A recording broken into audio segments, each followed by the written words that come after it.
create more consistently good paintings and fewer throwaways. That's what this is all about. Stop accidentally making good pictures 1 out of 10 times. Look at that, you can still see that path in there. There, oh man, I'm starting to like that violet and orange together. Look at that. Welcome back to another episode of The Wet Pastelist. I'm Pastelist Avon Waters. This is the second of 3 videos on composition and picture design. These 3 videos will give you hundreds and hundreds of picture option and design options. Stop accidentally making good pictures 1 out of 10 times. By learning composition and some of the basics in these 3 videos, you will learn how to create a strong foundation for your paintings. Just like a house, a painting needs a strong foundation. A house can look beautiful, a building can look beautifully, it can be aesthetically pleasing, but eventually the foundation crumbles just like a painting. If your colors are great, your values are great, and the subject is interesting, pretty soon the viewer will lose interest because the composition, if it's not correct, it will fall apart just like a house. Today's video adds to the 1/3 premise that we started last week, where we gave you 12 different picture designs using one picture composition element, the basis of many, many more of the 15 or 20 that I teach in workshops. Today's video is about the compound curve, or the Z or the S shape. I'll talk about those variations. There's another 3 or 4 compositions possible by learning this one picture design. I'll first illustrate what the composition and picture design is, the compound and Z shape and its variations.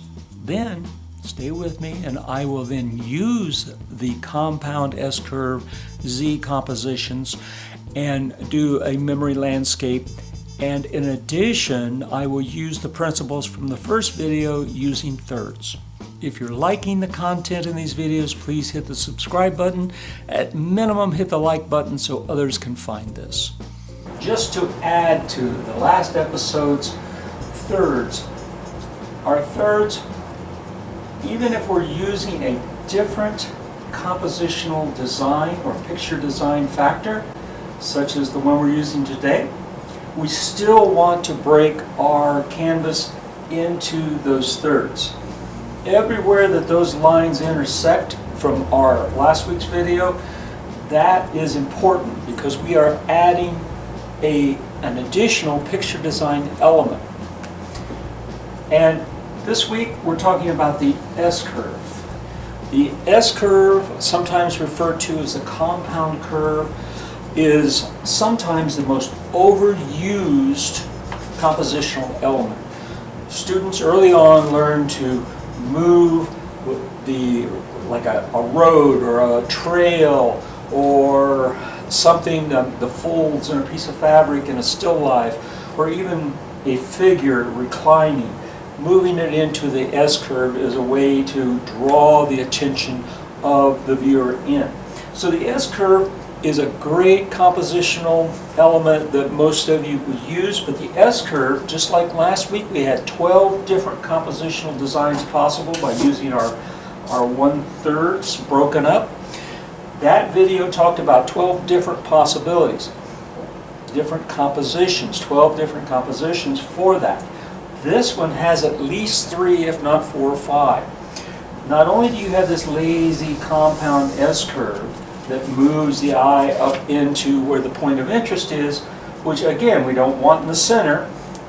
We want to be one of those intersecting points if you were to break this into thirds. We don't want this S to end up in the center. This compound or S-curve can also be thought of as a Z. All right, the letter Z. That one's backwards, but you can see the letter Z. See what it does? If you use this letter Z, you don't want this to happen. You don't want this shape, and this shape, and this shape to all be the same. Like the compound, you see this is a different shape, this is a different size shape, this is a smaller shape, and this is a much larger shape. So if you decide to use the letter Z because you've got sharp angles instead of curves where the line goes back and forth, you want to do something different than this. You want that to flatten out and be more of a Z that has different triangular shapes. A good example also is you need to think of not only the compound curve, but the Z shape to also have the ability to go outside of the boundaries of, you don't need your S curve to stay in the boundaries. Your S curve can come out, it can come out past the boundary of the picture and come back in. And what that does is it creates different shaped wedges. So these wedges become a variable that will give you different abilities to move the eye around. These wedges, the eye will complete that line going off and coming back in. You don't need to have the turn be inside the edge of that picture frame always. That's especially good when you're doing landscapes in flatland areas. I do a lot of flat fields with tree lines in the fence rows or edges of woods, and by making those wedges different sizes down in the foreground before you hit the line of trees, and then the line of trees slightly comes up, those points are way outside of the boundaries in flat areas, deserts, flat plains, fields with crops. Those edges don't have to make those turns sharp or curved within the boundaries of the picture plane. Now, I'm going to use this kind of gentle curve. Typically, it would be a path. I'm going to try to use something where we use grasses and the way grasses grow in a meadow, and I'm going to use this to create a painting. And then I'm going to incorporate last week's video with the thirds. So by combining this S-curve, compound curves, the Z-shape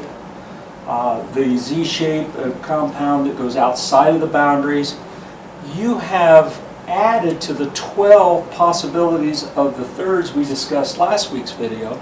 So now, in combination of doing any one of those 12 with the 3 or 4 designs that this creates, you now have almost 100 different possibilities if you do the math.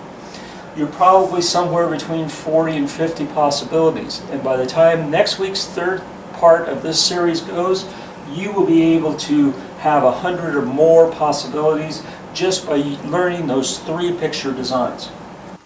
I do a lot of value painting, so I'm going to, just for illustration purposes, I'm going to use a light color for our S-curve to try to illustrate that.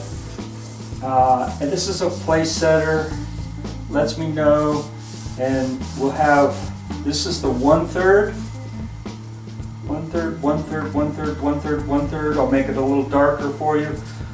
1/3, 1/3, 1/3, 1/3, 1/3, 1/3, drip, drip, drip. Okay, we have the place setter here. We have some light coming through. What I'll determine what that is in a minute. This is a memory sketch.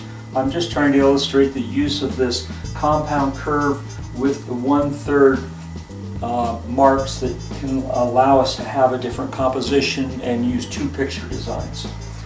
I'll get some darker areas in here.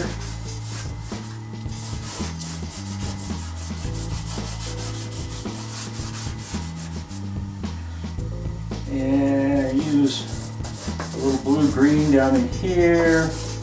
I'm not worried about the palette at this time, the color combinations. We'll just let it happen.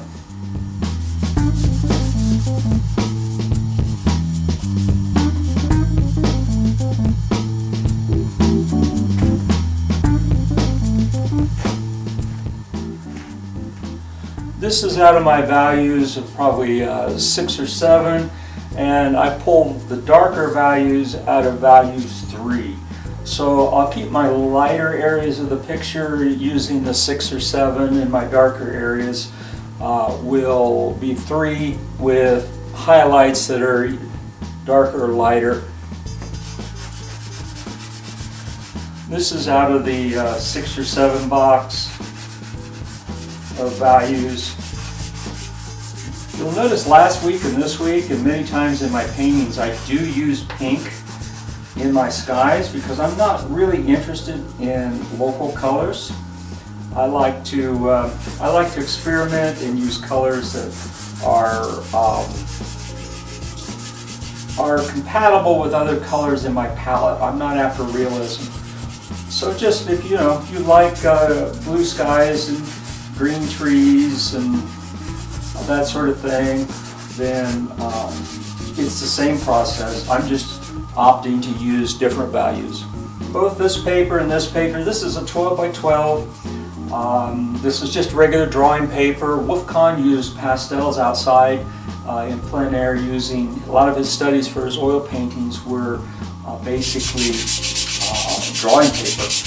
And he used Diane Townsend pastels that had a grid in it to kind of cut little grooves in. So it's very easy to do your studies and things on just regular drawing paper. Now I'm using a piece of pipe insulation. I'm starting with my lights because it will pollute my pipe insulation. And I want a little of that pollution because that yellow will go up into that red, the reddish pinks I put on there, and create nice oranges.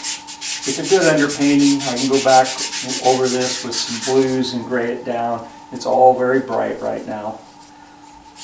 The whole idea here is not to teach you color palettes today, but just to, if you get any of that, it's just added information. But to teach you how to combine this compound curve design element, the picture design, and create and have variability. And it's really kind of a foolproof way to approach composition.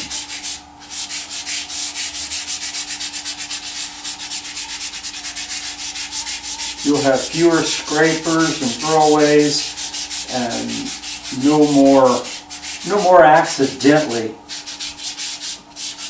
creating a picture 1 out of 10 times that's good because the composition happened to work. So that's what we're after. We're after you getting some ideas to be able to create more consistently good paintings and fewer throwaways. That's what this is all about. So you'll see me often, like I did in the last video and many of my videos, I just try to destroy something and build upon the ghost that's left. But you can already see that the compound shape, if this was a path or whatever going through there. And as I said, I want to try to make this into lighter shades of grasses, maybe that are in the foreground. So the place setters there, they're not going to be orange, or if they are, then this will come down with an orange color too. But you can start to see we've got our 1/3 here, we've got our 2/3 here, we've got our new design feature, the compound curve, coming at an intersection of one of those 1/3 marks. So we could come across here and bring it over the top of a hill. There's lots of options we could use with this. But you can already see that if I started a painting using this compound curve in the 1/3, I have already created a strong foundation, whether it's a picture of a landscape or a still life or something else. If you do figures and you've got a reclining figure here with objects in a room. So this is one of the basics. You get this down, you get the 1/3 we did last week, and then next week's video we'll talk about another design feature, and all 3 of those with their multiple uses, you'll have hundreds of picture designs. I'm going to put some of that blue over this to gray it down, blue is the opposite of those oranges that were in there. And violet is the opposite of yellow. This has got a little violet in this blue. So I'm trying to get some of those. This is 12 by 12 paper, as I said. It's 100% rag. And so if you do these little studies on paper, you can still frame them up if you use quality paper and have something that I sell a lot of my studies. And it's strange, I bet Wolf Kahn, when he did his pastels outside on 1114 drawing paper, I just bet you he never thought that he would sell them. But you pull up one of his books from the 2000s and you'll see his pastel paintings. They're very rough, they're very mark making, they're very expressive, and you'll see that they're in private collections. So he sold his work. Well, I'm no Wolf Kahn, and I doubt that I would sell very many of my studies, but I do sell some. So it's really interesting when you're painting, as long as you got a good foundation, people will be attracted to those studies. So don't be surprised if you have people like, oh, I really want that, and you've done an oil painting or something like that from this study, and they don't want to pay $3,000 for the oil painting, but you frame this up, put it in a mat down, and you get $100, $200 out of it. I kind of like the idea. I mentioned how these things might turn into oranges. So by me having used, this is a value 6. By value 6 in color, it means if I turned it to, just a reminder, it means if I turned it to a gray, it would be about number 6 on that gray scale of 1 to 10. And 1 being a white and 10 being a black or darker colors. Because I use down here a 3, when I put this 6 over the 3, it will bring the value of this up. And that's a whole different subject. I got videos on value painting, but now you see how I can go over that, and it will darken some of these areas that I had the blue-green on. I'm going to go over the path with the same color. That's color mixing, and you can still see now. Look at that! Look at that! You can still see that path in there. And because I'm going to try to make this like wind blowing prairie grass or something down in here. It could be prairie grass. I'm getting pretty close to the center of this page. Remember last time I said no matter you put the X in the center, it'll creep over to the center. And here I am talking to you, and it's starting to creep up towards the center, this horizon line. So I've got to, when I do these trees, I got to pull that horizon line back down and move some of these things around a little bit. But it's real easy to get caught up in that. Put a little bit up in here. So that orange is part of the family up in there. Oh man, I'm starting to like that. Violet and orange together. Look at that. That's one of my favorite palettes.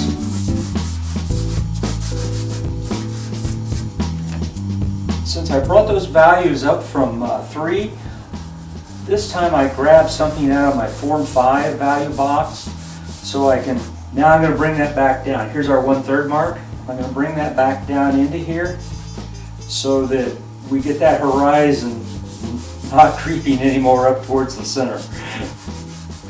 It happens, man. You just start painting and you're happy, oh, you're having fun with all the color, and oh, look how exciting the color is. And pretty soon you stand back and you've got your horizon right in the center. So this red is also from my value 4 and 5, and I can put some of that brighter red up in here. I can, as our horizon, we go from the horizon in a landscape, and this is really what's overhead of us. As that sky comes up towards us, these colors become more intense in the sky and they get fuzzier as they go back towards the horizon. So I pulled out a little more of an intense magenta, and I'll get that in that overhead sky. You got to think of this as the overhead sky. And I just wanted to get a little bit in there. It's related to these other colors. But look at the design. I'm going to pull this bright area down into this 1/3 so we get closer to here. This is probably a 7, value 7, which turned it to gray. We'll pull some of that into there. When my horizon crept up towards the center, it created, maybe this is a 2 wood lots between a couple fields. And I want to reestablish some of that, that compound curve in here, but this is going to be grasses, so I'm just reestablishing them as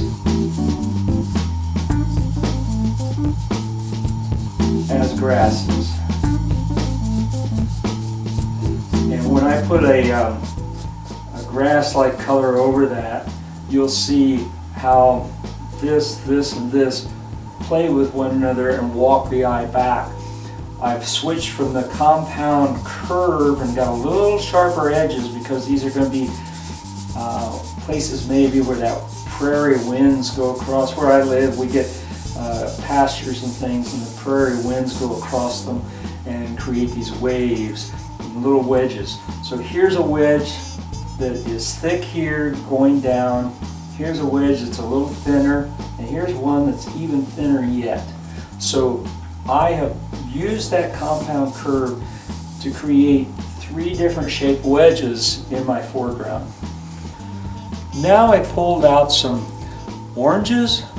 They are the same values, they're 6 and 7 value, but the color hues are different. Some of them are tints, some of them are shades, some of them come closer to the primary color of what orange hue would be, which is red and yellow. Because this is in the foreground, I'm going to use the more intense, more saturated orange here in this little wedge.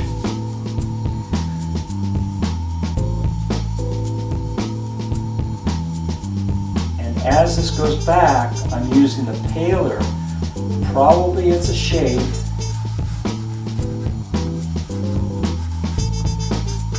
Shade is the orange color with a little bit of white added to it, and I'll make these grasses go vertical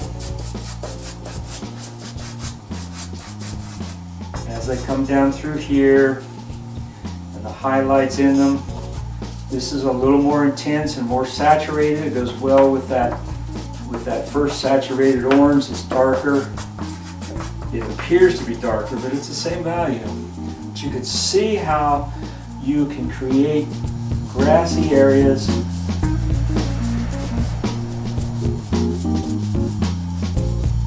by varying your hues. And it's not a road, it's not a path. It's the wind coming across, creating reflections off of different parts of grass.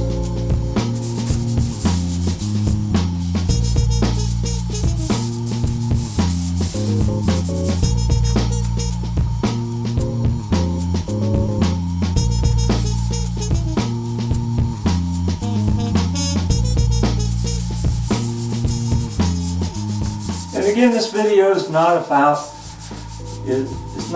how to paint in color hues. That's just added information.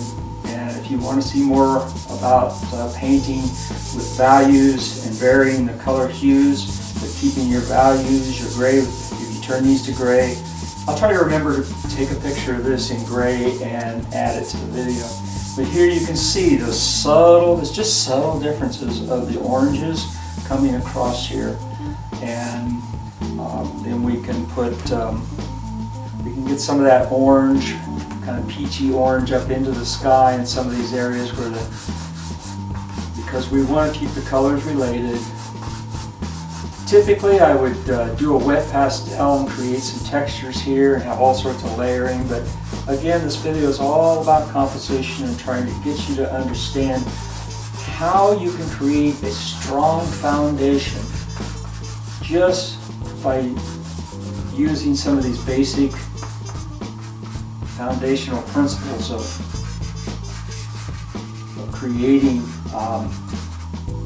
pictures and being conscious. Go to your magazines, go to the magazines you take, go to the library if you've got a library that has art magazines. But being conscious of some of these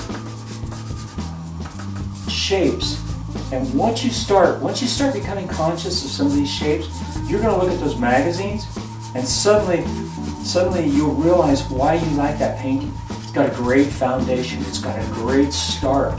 The artist used things like these elements that we're trying to get into this.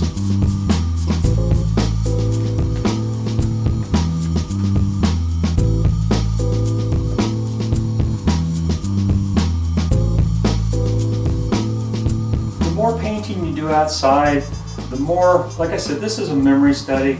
I've done enough outdoor painting to know how grasses weave their way across an open plain. And in my color theory studies, my study of color theory allows me to play with these hues. But we've got our 1/3 using that. We could stick a little brighter. This is a really, really pale yellow that as you get near the horizon, whether it's misty clouds, you could do this with clouds. You could weave the eye around rather than just use the 1/3 area like I have here. You could weave clouds, the edges of clouds across the top of the sky, and like this, and bring the eye back down to some center point here, whether it's a house, a lake, or bright grass being hit. So you could do that right across that sky.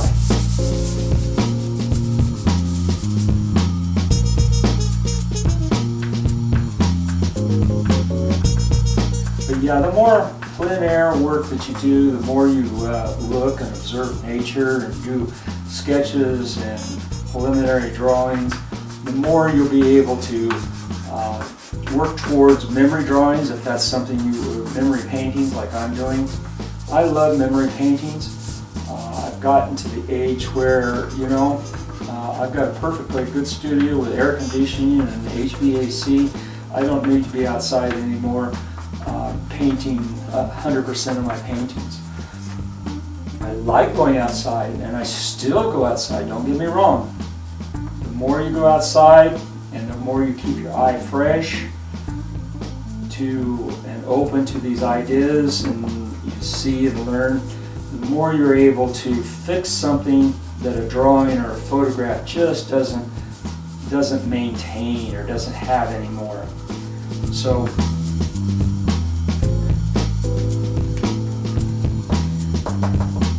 I switched to a different, as I'm moving the eye back from these grasses that have a more saturated, the way I create that is I move the eye back into this area here where the grasses and things are lighter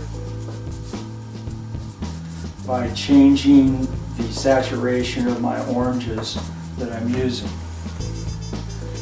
And I can come back in here with some violets. So this is these violets that are up in these trees.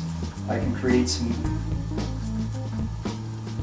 of the bases where the grasses go up in there together. It's not a straight line, and that will help accentuate that compound curve that we decided we were going to use to illustrate this. Now I've actually got a violet that's up in these trees here, the bases of these trees, and come down. I'll just take this a little bit further. It's not a finished painting, because again, this video is just to illustrate how you can use that compound curve to move the eye through a painting. This is a 12 by 12.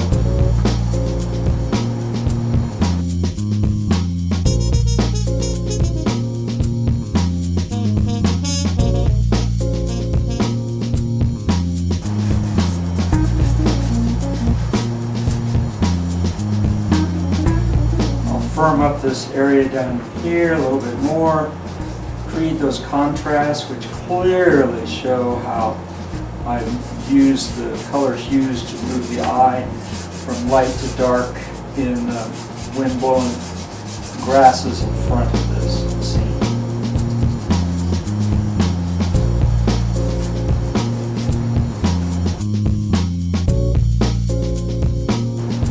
Okay, that gives you a good idea. You see the compound curve going back in there. We've got our 1/3, 2/3 area, 1/3, 2/3 area, using the principles from last week's video, along with the compound curve to bring the eye across a flat plane. So hopefully that gives you some ideas, and you can use these and start looking at other artists' work and see if you can identify how they've used these two designs from this week and last week, and start applying it and see if you can figure out how to employ some of these things in some of your paintings. You'll have fewer and fewer throwaways if you learn to do that.